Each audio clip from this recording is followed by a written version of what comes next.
Dans le cadre du renouvellement des conventions collectives fonctionnaires et ouvriers, le Syndicat de la fonction publique et parapublique du Québec et le Secrétariat du Conseil du Trésor se sont entendus pour mettre en place un projet pilote concernant le traitement des griefs de tâches conformes. Ce projet pilote doit durer jusqu'à l'échéance des conventions 2015-2020. Ce projet pilote a pour but de raccourcir les délais de traitement de ce type de recours, lesquels pouvaient prendre jusqu'à 10 ans auparavant.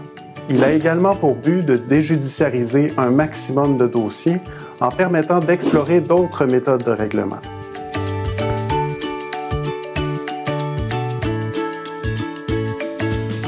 Pour ce faire, un comité des griefs a été mis en place.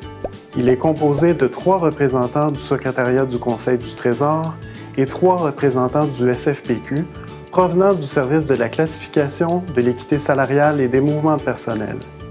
Ces 6 personnes se rencontreront au moins 4 fois par année pour discuter des griefs. Ce comité formulera des recommandations. Ces recommandations serviront à conclure des ententes de règlement avec les ministères ou organismes concernés. S'il n'est pas possible d'en arriver à une recommandation commune, le syndicat pourra soumettre le dossier de grief à l'arbitrage dans les 30 jours.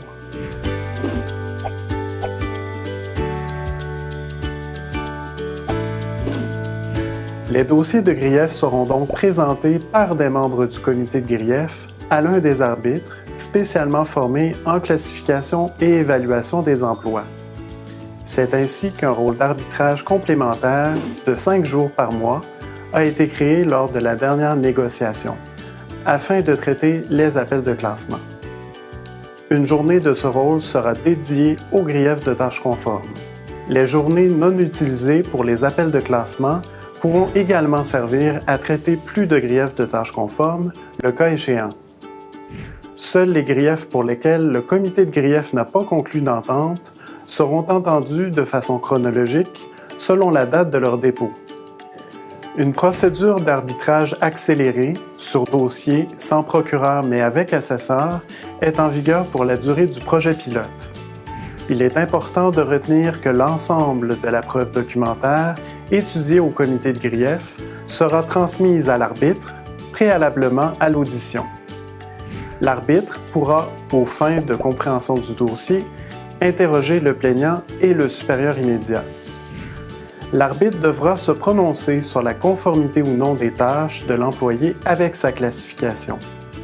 S'il juge qu'elle n'est pas conforme, il pourra octroyer une compensation ne pouvant excéder 5 % du traitement de l'employé pour la période où il conclut que les tâches exercées sont non conformes au classement et jusqu'à ce que la situation soit corrigée.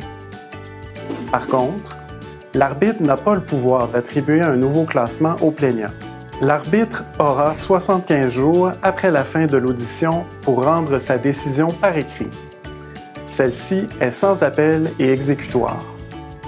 Les décisions rendues dans ces dossiers en tâches conformes ne pourront pas servir de jurisprudence pour des dossiers similaires.